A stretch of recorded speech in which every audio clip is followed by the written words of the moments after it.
Mama Rahab. Bara ki gane ba. Lafiya ne. Zo. Hai, ki zo ki manta da kanki haka. Jiya. Da mu je kasuwa da kawana Mama Vera.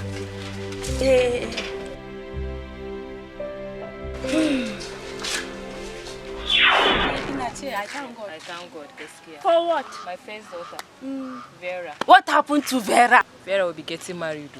Vera of yesterday. I'm telling when did they give birth to Vera? I really thank God. I thank God. So Vera is getting married. Kana Godiya, like fara shiri fa. Vera jiya. Fara shirin da mun kunu da sauran su fa kawana. Kawana ki bar wata kunu abinci kuma yana nuna. To na yadda da ki even the clothes that we'll be using that day. Na kawaye mu nan zan kira su. They should start preparing our ashobis even daure dan kwali. Ba na yadda da ke kawana ka. Vera za ta yi aure. Vera za ta yi aure. Yarin da haife ta jejeje na har yarin ta yi girma. Kawana ta girma. Glory be to God. Bai sai haka nan ba. Jiya din kuma. Kin gane Ezekiel? Ezekiel. Ta this is na? Shi. Me fa.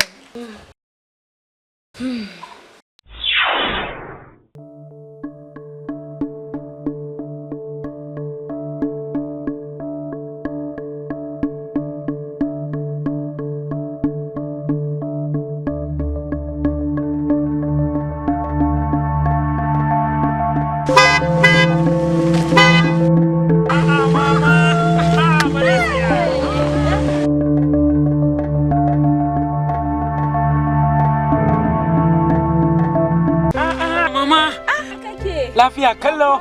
Lafiya kallo. Kai. Sai godiya. Ya kasuwa mama. Kasuwa muna kan dandabawa. Kai to Allah ya ba mu sa'a. Amina. Kai sannu. Na ji dadin gani ki. Ni ma na ji dadin gani ka. Ban gane ba wannan nawaye ne. Mama wannan Allah ne ya dai albarkace ni da kudi shine na siya wannan. Wannan naka? Ma. Kai yaro na maka murna. Thank you very much ma. Thank you very much ma. Kana da abun da zaka gode ma. Allah abun godiya. Kai. Thank you very much ma. Kai sannu mama. To mama bari in baki wannan gashi. Ki sha ruwa da wannan. Ina da wahala. Ki yakuri mama, ki yakuri. Na gode sosai. Allah ya albarka. Amin. To sai an ji ma. Sai mun sake haduwa mama. Yawwa yaro na. Yawwa. Sannu yaro na.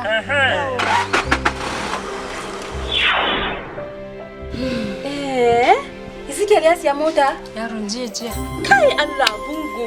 Bai siya nan ba ma. Kuma ne. Ina Esther yariyan makwabciya nan. Nan. Wanda tana taya ki wanke. Esther.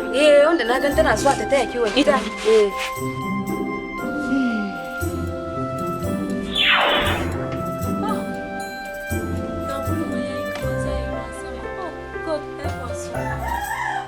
The receipt. Hi. Auntie. Esther. Auntie, good evening, Auntie. What happened? You have been calling Auntie. Auntie, I'm very happy. I have a very good news. Auntie, I told you about my admission. Yes. My father sent me the money for my school fees, for my food stuff, my house, like everything. He sent me more than enough than I need. Seriously. Esther, you have something that you thank God for. I'm thanking God. This is a thing of joy. I'm thanking God. Like I'm so happy. I'm so blessed. I'm thanking God. Seriously. That's so very soon. Let me come and inform you. Let me tell you that I will soon be going to school. I will soon miss you. I will miss you too, Auntie. Thank you, Auntie. Auntie, but before I go, is there anything you want me to help you do? Like wash plates, sweep, cook, wash your clothes, anything? Esther, let me do before I go. Don't bother yourself. I've done that already. I know you have tangible work for me to let me do something for you before going. No, I've done that already. Okay, since you said so, no problem. So let me go and continue my preparation. Okay. Yes, thank you. Take care. Bye, Auntie. Bye.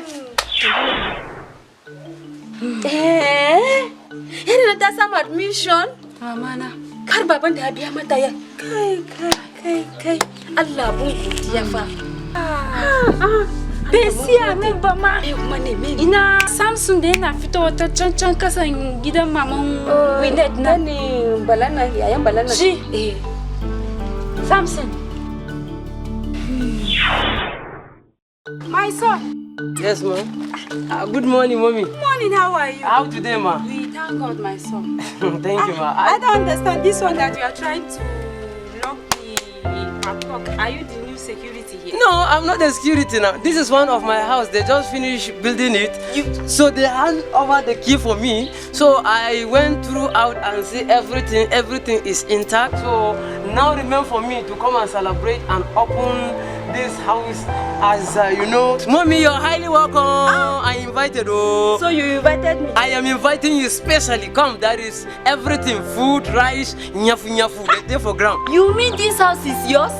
Mama is my own. Ah, you really have something to In fact, God, I thank you. My son, you really have something. Thank you, God. Thank you, Jesus. Thank you, Jesus. Thank you, Jesus. You said you will be dedicating this house tomorrow. Mommy, come and eat. Kunu will be available. Anything will be available for you, son, I will come. Come and eat now. Trust your Mommy, mother. you are invited now. You are invited. Eat that rice and Thank you, Mommy. I'm happy for you, my Thank you for Let me blessing be me, going. ma. It's okay, ma. Thank you.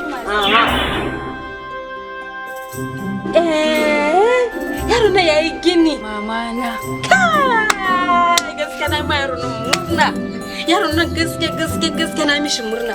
Hai, wai sai san da cewa yaro nan zai iya yin gini. Kai da iyaye shi sun ta fama yaro nan shi ma ya ta fama yana wazulin. Kai, gaskiya. Mamaki gaskiya. Kai, ba zai san wannan zai faru haka. Ni kan Allah na yaki ni ne. Ya manta da ni ne baya jin addu'a na ne. Yana ta ma mutane abu ya manta da ni ne. Gani na nan na fi shekaru nawa ban yi aure ba.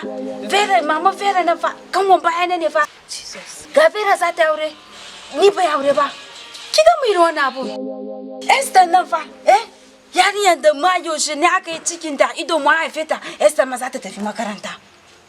Ezekiel ya siya mota. Samson ya gina gida. Gani nan kai yi kam Allah nan yaki ni. Allah nan yaki ni. Ya manta da ni. Kawa. Habba kawa. Sai yanzu ke me da manki. Magana Allah ta ce me duk yanayin da mun samu kanmu. Mu gode masa. Maman Rahab ki aje magana Allah na gefe. Abu ya fi karfi na. Ni ban ga abin da Allah ya mu duniya Allah nan da ni zan gode mishi ba. Kamar ya turo ni rakiya ni yayi ni da bayan hannu ne. Mutane ba sa kallo ne abu yana faruwa da mutane baya faruwa da ni ka Allah din ya kin ne. Kai kawa. Kai sani ya ci dare. Kin san da cewa kina zaune a nan. Wasu suna mortuary. Kai. To, ke da kina da rai ba za ki gode wa Allah ba. Ke kika ba ma kanki rai? Babu. Kin san da cewa yanda kina zaune a nan wasu suna fama da wannan abu da ake kiran shi oxygen. Kin san na da kudin oxygen? Ki a ce 24,50 so 24 a rana za ki iya biya awa daya. Kai, kina magana da cewa wai siya mota? Ya siya mota kam. Kin san da cewa wayansu suna tafiya ma suna zaune ba kafa. Ke kina da kafanki, kina ki je da zaki je ba za ki gode wa Allah ba? Gidan da kina magana da cewa waya gina nan. Ne kam kina kwana waje ne? Babu. At least kina da wurin da kina sa kanki ki kwanta ki barci har gari ya waye. Ko ba haka bane? Kin san da cewa wani yana kwana a karkashin gada? Da ba don Allah ya baki karfi ya baki iko ba kina ga zaki wannan gidan. A gidan nan baki taba kwana da yunwa ba domin kun na wucewa a bakin gate naki a bakin kofan ki nan ina kan ga hayaki a kitchen naki yana fita window. Me kike yi da kin hayaki? Ba to kike dafa ba? Kin taba kwana da yunwa ne? Me damuwar ki? Yaushe ne Rahab jikinta yayi zafi. Da dare na fita bari siya mata paracetamol a pharmacy na. Na ji kina gwarti a cikin gidan nan har na leka na ganki. Wai su fa suna manyan gidaje za su sa zuba karnuka ga security amma duk da haka za su kulle kofa su kwanta su je su kwanta su boya ciki suna jin su amma ke ki kwanta wajen nan balala kayanki kina shan iska an ce natural iska ke sai kin ce ba za ki gode wa Allah ba. Tuni ban taba yayi kwana bi ma ban ji kin complain kanki na ciwo. Wasu suna kwance a asibiti. Haba kawa. Kin ce ba za ki gode Allah ba. Dama zan je gona ne. Na ce garin na su Bari je ko baban Rahab yana gona. Mama Rahab, na gode miki. Kai ka ki tunani Na gode miki. bari jan same shi kar kin san mazan mu na kada yi complain wai nayi latti. Kai, ashe ina da abin da zan gode ma Allah a kai. Ji na bara yana damina zuciya. Ga lafiya, abinci, ina da rai. Kai, Allah na gode. Allah na gode. Allah na gode maka domin lafiyar da kake bani. Na gode domin abincin da kake bani. Na gode domin rai, sutura.